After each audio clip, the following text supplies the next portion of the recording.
you people, and welcome to another video and another new series. Yes, another new series. I know I just started one last week, but you know what?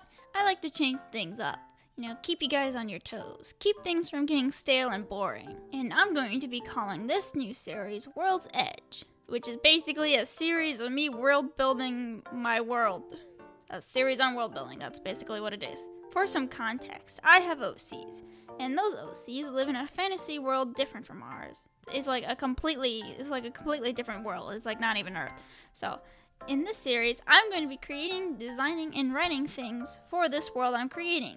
For this first episode, I'm going to be redesigning / updating, though mostly updating some old creature designs I made when I was younger, and repurposing them for my world.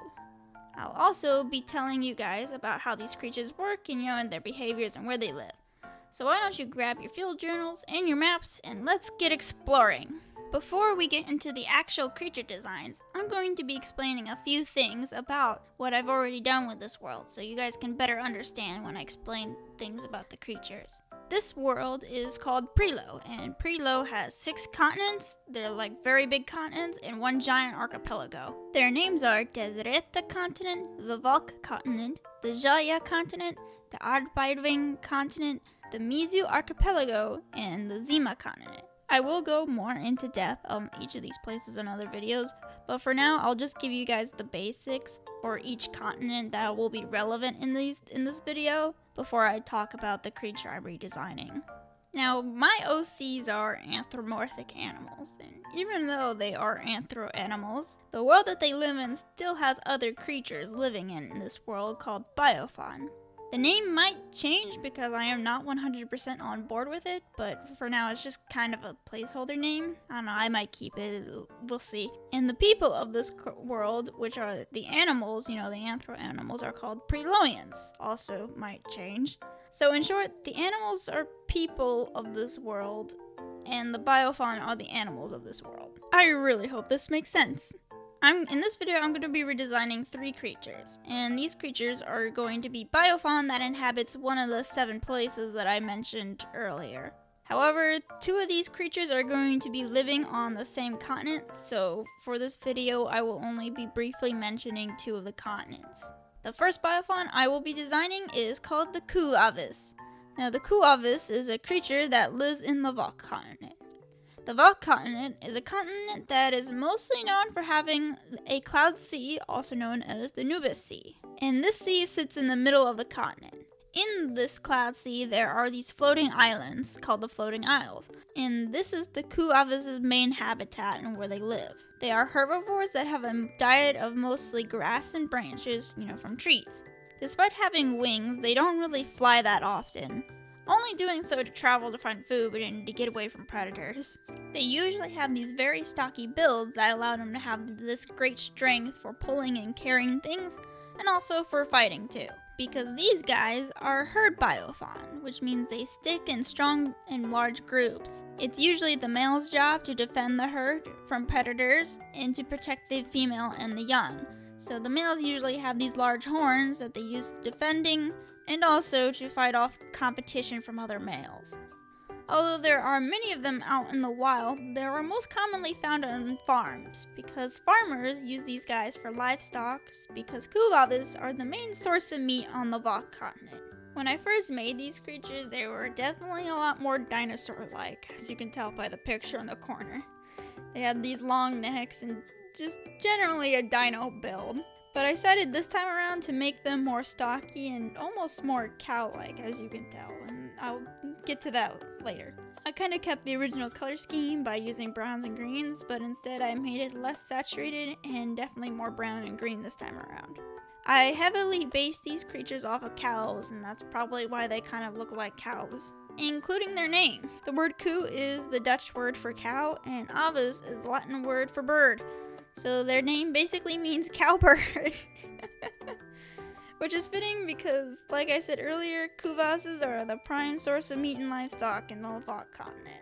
But that's all I have to say about the Kvas. I definitely prefer this design a lot more, and I like how it turned out. But I think it's time to move on to the next one. Staying in the Valk continent, the next biofaun I'm redesigning is the apex predator of this continent. and that is the Monstrum.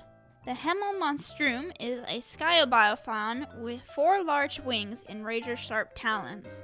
Their keen eyes can easily spot prey underneath the clouds of the cloud sea. They got the name Monstrum because back in the early days, these guys were menaces to both farmers and airship crews, and just people in general.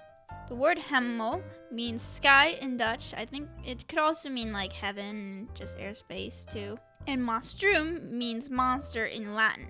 They would often attack airships thinking they were prey and cause many airships to go down into the Nubis Sea. One of their main sources of prey are the Kvas, and since farmers usually keep Kvas, the Monstrums would often steal their livestock, so both farmers and sailors created defenses by learning magic to keep these guys away. Which was really difficult because, these creatures are really big. The males tend to reach about a height of 20 feet and 30 in length, or 6 meters in height, or 9 in length. However, the females are much bigger, reaching about 25 feet, or 7.5 meters in height, and 30 feet, or 10.5 meters in length. Males have a 40-foot or 12-meter wingspan, and the females have a 50-foot and a 15-meter wingspan. And that's for all 4 wings. Despite the large size, they are not slow either and can reach up a speed about 50 miles per hour or about 80 kilometers. Males tend to be usually slightly faster, and that's because their smaller size allows them to travel a little bit faster than the females. The last fact about these guys is that they mate for life, which made them even more dangerous because the 2 mates would often work together to catch prey. I realized when drawing this creature that I didn't really redesign it, I more rather updated it, because the only thing I changed was the color scheme. I just really liked the original concept and idea that I had of this giant bird-like creature that has 4 wings. Because to me, that's really cool. In the original picture, these guys stood on 2 legs, like how birds usually do, but I decided to change them using their wings to walk. So they more walk on all 4s, sort of like how some wyverns walk, because their large size make it very hard for them to walk on 2 legs. They can still stand on their 2 legs to make themselves bigger to warn off challengers from their species that try to invade on their territory. But that's pretty much it. I also changed the color scheme. Instead of a bright orange and pink, I did a more subdued orange and various shades of gray. Males have a slightly lighter orange, while females are more in the darker shade. And there is the Monstrum. Now, let's move on to the last biofaun. For this last biofaun, we are moving to the Joya continent. The Joya continent is a place that is mostly jungle. In fact, it's 90% jungle. So the travel around is very difficult because of the thick jungle trees and vines that are always constantly growing. And the best way to travel is actually through the trees off the floor. And that's where the tree saltars come in. The tree saltar is a biofaun that is really good at climbing and leaping. They have long and strong legs that they use to leap from tree to tree. They also have these claws that can hook in the bark for leverage, and a prehensile tail that they can use to hang from and stay on trees. Because they are so great at traveling through trees, Preovians use them for transportation in the jungle, riding on their backs. Tree salters don't have noses, instead they have antennas on the top of their head that they use to smell, and also to sense vibrations too. This helps them a lot because tree salters have very poor eyesight, and these use these antennas to help them get around better. Because in a thick jungle, you're going to need all the help that you can get. They are omnivorous creatures, although they mostly eat plants and berries, only eating the occasional smaller biofaun when need to. Tree saltars live in these groups called communities, and in these communities is actually the female's job to do most of the hunting / gathering and defending for these communities, and it's the male's job to actually stay behind and care for the young. So because of that, females typically have these sharper claws or larger size and have these sharp spines on their back to help them with the fighting and defending, where the males typically have these softer, rounder spikes on their backs or spines instead. Calling this a redesign at all would just be an outright lie because I barely changed anything. In fact, the only thing I did really change was that I made the red bits on the original drawings more pink so it wouldn't contrast with the green too much. And that's basically it. I just really like the original concept for these designs, and I decided not to change any of it at all. So basically I just updated it to fit my style. But there we have it. That is the tree shelter. This was a whole lot of fun to make, and I hope you really enjoyed it. I really like how all these designs turned out, and I would really like to make more. And maybe I'll even design some new ones too. I know for sure I will be making more of these episodes on World's Edge because I've been posting animatics on my OCs for a while, so I think I need to spill the beans on some things.